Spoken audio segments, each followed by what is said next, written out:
I've always considered myself a calm person, not phlegmatic, simply someone who doesn't make a scene where things can be sorted out. Anya and I got married early, by today's standards. I was 26, she was 24. A young family without any fanfare. Mortgage, work, constant chatter. We'll endure, it will get easier later. We didn't pretend to be the perfect couple or play at love for show. We lived a steady life. Sometimes it was boring, sometimes it was hard, but honestly, at least that's what it seemed like to me. And I didn't work in a beauty salon.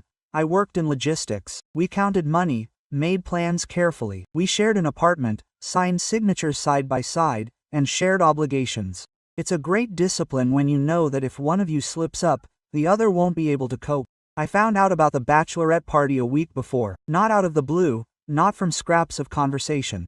She mentioned it casually in the kitchen, while slicing bread. Katya was getting married. The girls were going out on Saturday. I'll go too, she said calmly, even a little tired, as if she wasn't inviting me to talk, but simply letting me know. Until the morning, I asked. We'll see how it goes. I nodded. Nothing inside me stirred.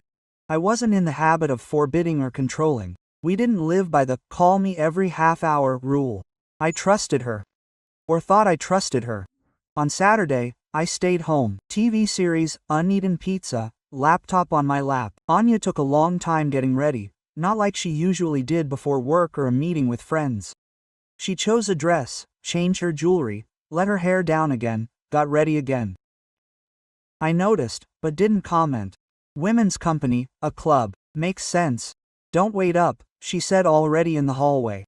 We might be back late. Back? A slip of the tongue. Or am I already starting to force meaning where there is none? The door closed, and I was left alone. Nothing happened that evening, no calls, no strange messages, no disturbing thoughts. I went to bed closer to 2, because the series ended, and sleep wouldn't come. I woke up to the sound of keys. It was 4:45. Anya came in quietly, as if I was still asleep. I wasn't pretending, I just lay there and listened.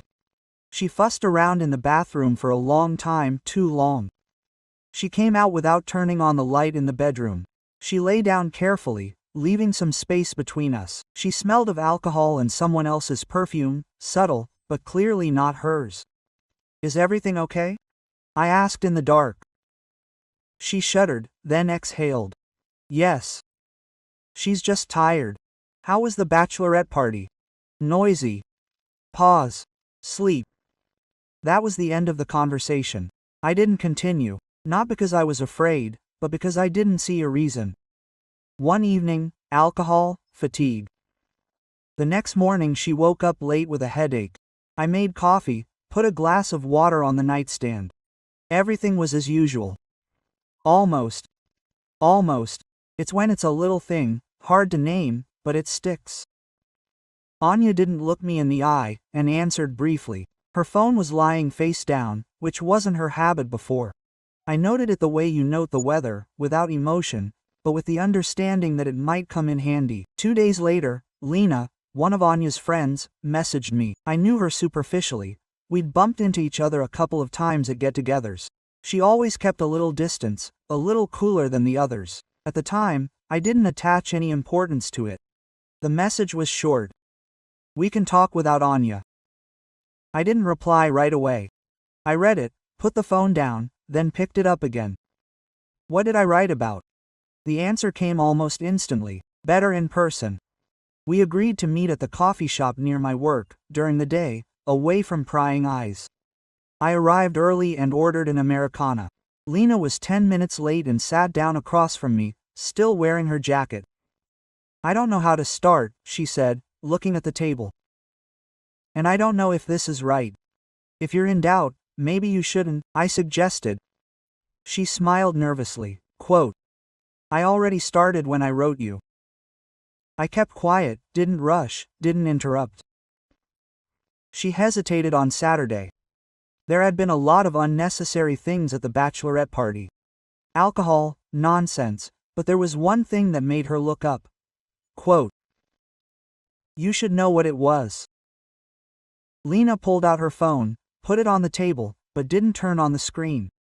I don't want you to think I'm doing this out of spite or envy, she said quickly. It's just that if I were you, I'd want to know. Lena, I interrupted. Either you speak, or we end the conversation. I don't like innuendo. She nodded and swiped her finger across the screen. Dima, Anya's classmate, was at the club. She hesitated. They used to be close. Very close. That name meant nothing to me. I shrugged. And they left together. To the restroom. Lena looked me straight in the eyes. I know how it sounds, but I have. She fell silent, searching for the word. Confirmation? What? She didn't answer right away. Instead, she pressed the button on her phone. The screen lit up, but she still didn't turn it towards me. I didn't take it off on purpose, she said. It's just that the phone was in my hands, the music was loud. I didn't think it was Lena, I repeated. Show me, quote. She took a deep breath and turned the phone. The video was short. A shaking picture, muffled sounds, a narrow corridor of a club, the door of a toilet stall. Off-screen laughter, music, someone saying something. Then the door opens. First a man comes out, adjusting his belt. Then Anya, my Anya. She laughs, pushes her hair out of her face, adjusts her dress. The video ends. I watched without blinking. Not because I didn't believe it, because my brain was registering the details, the dresses, the hairstyle, the same one she spent so long doing at home. The time in the corner of the screen, it was Lena who started to say something, but I raised my hand. Wait. I took the phone, rewound it, watched it again without sound. Then I returned it with sound. Are you sure it was that evening? Absolutely, she said. I didn't want this to get to you, but then she looked away. I felt disgusted by the silence. I nodded. It was empty inside. It didn't hurt, it didn't furiously. Empty. Thank you, I said. You, Lena, hesitated. Are you going to talk to her? Yes, if you want, I can. She didn't finish. No, I interrupted. From now on, I'll do it myself. I left the coffee shop and went home. There was no shouting or questions in my head. I had a plan. I wasn't going to make a scene. I wasn't going to show the video. I wasn't going to pressure with emotions. I wanted to hear her say what she would choose. The truth, a half-truth, or a lie. Anya was at home, in the kitchen, cutting vegetables for the dinner. She smiled when I came in. Are you early? I'm free, I answered. We need to talk. She tensed up. Not sharply, barely noticeably, but I saw it. Now, she asked. Yes. I sat down at the table, looked at her hands, at the knife, at the familiar face that I had known for several years. On Saturday, I began, at the club you met a man from the past, Dima. The knife froze in the air. Who told you? It burst out of her before she had time to think. I was silent. Anya slowly put the knife on the table and looked at me the way she looks when she understands there is nowhere to retreat. Quote, this. She swallowed. It doesn't mean anything. Quote, I didn't answer, I just waited. She took a deep breath and started speaking faster, stumbling, as if hoping that speed would replace meaning. We just talked, remembered our student years. I drank too much. The girls egged me on. It's stupid, right? But it wasn't. She fell silent, choosing her words. It didn't matter. I looked at her and for the first time in a long time I felt tension. Not anger, not resentment, but interest. Cold, almost professional. Anya, I said quietly. What exactly is this? She looked up at me, and at that moment I realized that now there would be either the truth or the end, but I didn't know which one she would choose. I waited for her answer. After my question, Anya didn't prevaricate, and this was perhaps the only moment in the entire conversation when she behaved honestly, not in relation to me, but to the situation itself. She just sat down. She didn't collapse, didn't cry, didn't start making excuses. She sat down at the kitchen table, put her palms on her knees and stared at the half-bullet in the sheet. Yes, she said. It was one word, short, without embellishment. I nodded not because I accepted it, but because I recorded it. Once a fact is stated, everything else is secondary. In the toilet, I clarified. Yes, after club, you came home to me. She nodded again. Yes, that's all. There was no need to pull out anything else. No details, no explanations, no versions of how it happened. I didn't need a reconstruction. I'm not an investigator, I'm a husband whose foundation was just shifted. Quote, I'm not going to listen to excuses, I said calmly. Not because I don't like them, but because they don't change reality. She looked up at me. There was a mixture of fear and anger in them. The same combination that appears when a person realizes that control is slipping away. Quote, have you decided everything yet? She asked. I decided not to pretend that nothing happened. But that was one time, she said quickly. This is not an affair, not a relationship. This is not cheating, I interrupted. The rest is genres. She stood up abruptly and paced the kitchen. You act as if I specifically wanted to destroy you. No, I replied. I act as if you didn't think about me at all. That's her business. Stronger than an accusation, because there was too much truth in it. I was drunk, she said. You know how it happens. I know, I nodded. And that's why I don't need alcohol as an explanation. It doesn't cancel anything. Quote, we fell silent. In this pause, there was no tense silence, rather a sober one, the one in which people begin to understand the scale. And now what? She asked.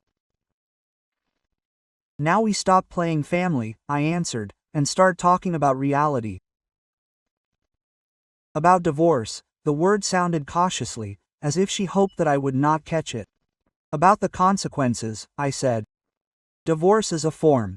But the essence is different.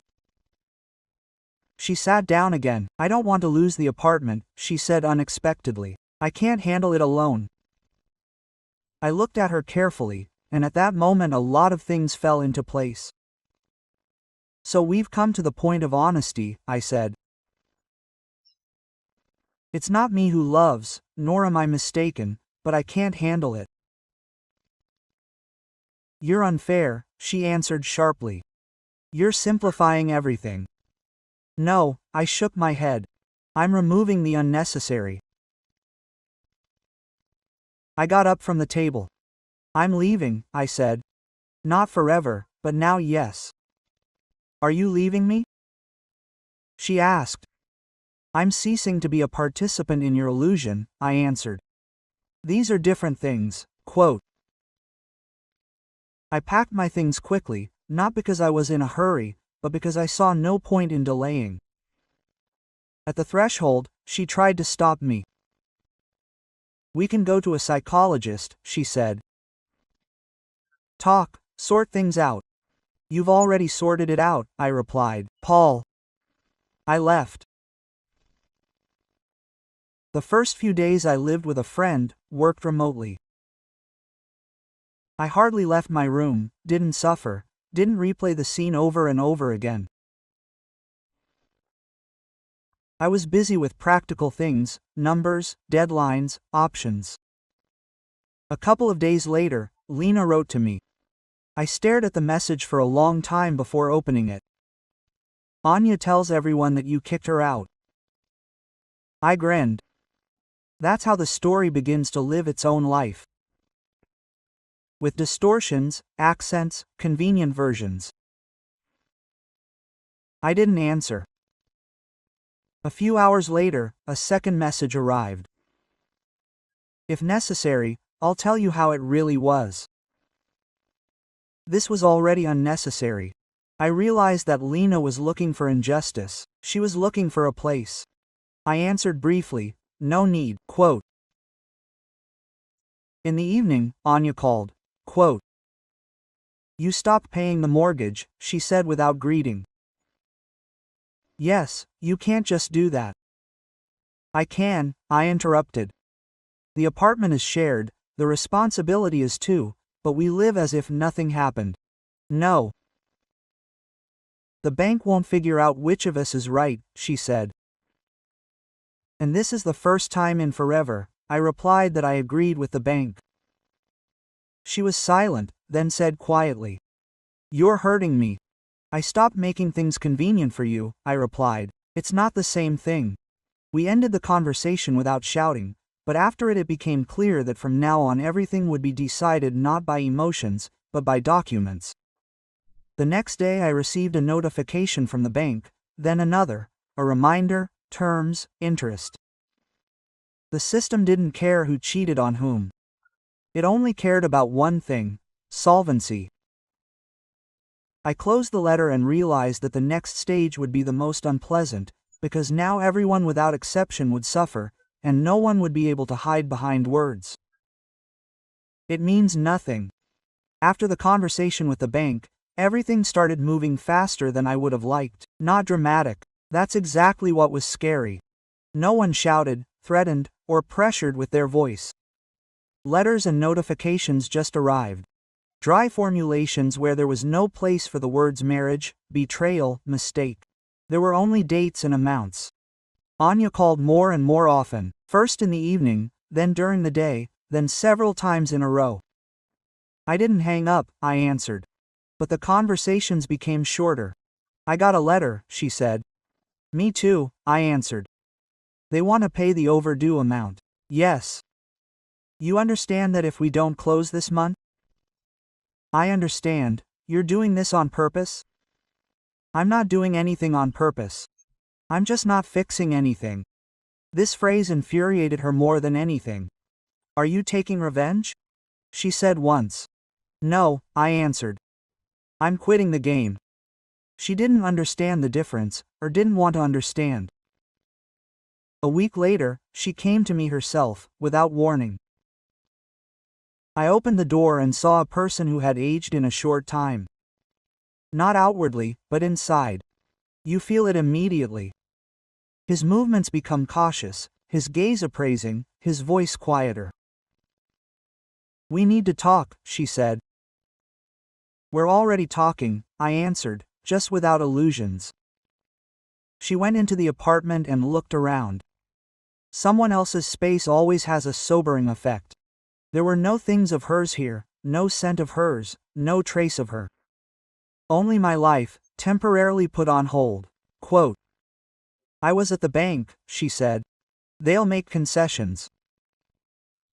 "They shouldn't," I replied. "Can you come back?" She asked suddenly, at least formally, to show that the family still existed. I looked at her carefully. Quote, "Are you offering me a role now?" I clarified. "A husband by contract." "I'm offering us survival," she said. "You're offering me payment for something that no longer exists," I replied. "These are two different things." She sat down and folded her arms. "Everyone's turned away from me," she said quietly. "Girls, they don't invite me anymore. They say it's my own fault. Even Katya, although it was her bachelorette party." I remained silent. This was expected.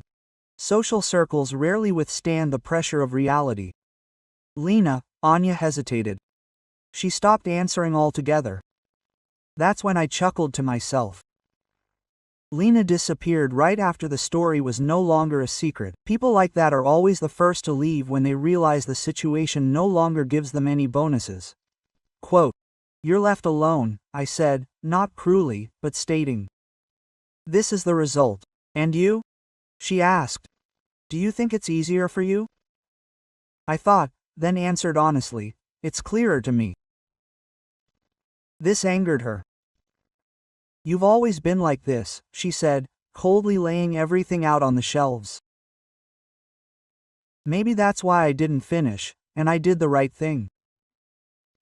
"Don't continue," I said. "This is a bad path." We sat for a while longer, without reconciliation, without decisions. At some point, she stood up. "If the bank takes the apartment," she began. "It's not if," I interrupted. "It is when." She nodded. At that moment, there were no accusations or hopes left in her, only fear. After she left, I felt better. Not because I won, but because I stopped participating in attempts to save what was already dead. A month later, the bank filed a notice to begin the procedure. 6 months is the standard period. During this time, you can either find the money or come to terms with it. Anya tried, worked part-time, borrowed money, begged. I knew this not from her, but from mutual friends. She lost weight, stopped going on social media, and disappeared from her usual places. Sometimes she wrote briefly, "I can't cope. I'm having a hard time. Would you really leave?" Quote. I reread that last message several times. Even then, I was thinking about the North, not as an escape, but as a reboot. They paid more there was no past, there you could work without explaining to anyone why you were silent. I answered honestly, yes. She didn't write anymore. I left after 2 weeks without goodbyes, without drama. I got on a train, then a bus, then another bus. The journey was long and monotonous. Outside the window there were strange landscapes, silence in my head. In the new place, everything was simple. Work, a dorm, cold air that sobers you up better than any conversation. People didn't ask unnecessary questions. They didn't care where you were from or why you were here. Only one thing mattered: how you work. That's where I met Marina. She didn't stand out, wasn't flamboyant, didn't try to please, she just lived nearby. A child, shifts, fatigue. We sometimes drank tea in the shared kitchen, talked about everyday trifles, no hints, no flirting. One day she said, "You have the look of a person who no longer believes in words." I smiled. That was more accurate than any analysis. Quote, "And you?" I asked. "And I believe in action," she replied. It was the first time in a long time that I didn't want to object. Meanwhile, the countdown was underway in my old life. 6 months were passing, the apartment was empty. Anya had moved her things to her parents. The last payment was never made. On the day the bank officially took the apartment, I received a message from an unfamiliar number. "It's Anya. I won't write anymore, just know that. I've lost everything." I stared at the screen for a long time. Then I typed a short reply. "Me too, just earlier." I deleted the correspondence, but that same night I couldn't sleep. Not out of pity, out of a feeling that the story wasn't closed yet. Not for her, for me. Because sometimes the consequences catch up not when you're ready for them, but when you've already started living. The North doesn't forgive fuss. Everything either works there or it doesn't. People are the same. No one asked why I was here. No one cared who I left or what I left behind. They valued hands there, endurance and the ability to remain silent when necessary. I got into the swing of things quickly. The work was hard, but understandable. Day shift, evening food, sleep. Money was saved not out of greed, but out of the need to never again depend on other people's decisions. We continued to cross paths with Marina, without, "Let's sit down," without hints. Sometimes our evenings simply coincided. She came home from work later, the child was already asleep, she sat down opposite, pouring tea. Quote, "Today is -30 again," she said. I noticed, I answered. One day she didn't come, then again I didn't ask.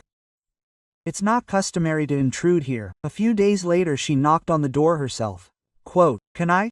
she asked. "I have no one else." I stepped aside. She sat down without taking off her jacket. Quote, "I'm not looking for a man," she said right away, "and I'm not asking you to save me. Sometimes I just want someone adult nearby." Quote, "I'm not saving," I answered. Quote, "I'm just living my life too." It was honest, and that was enough. We didn't call it a relationship, didn't discuss the future, didn't make plans.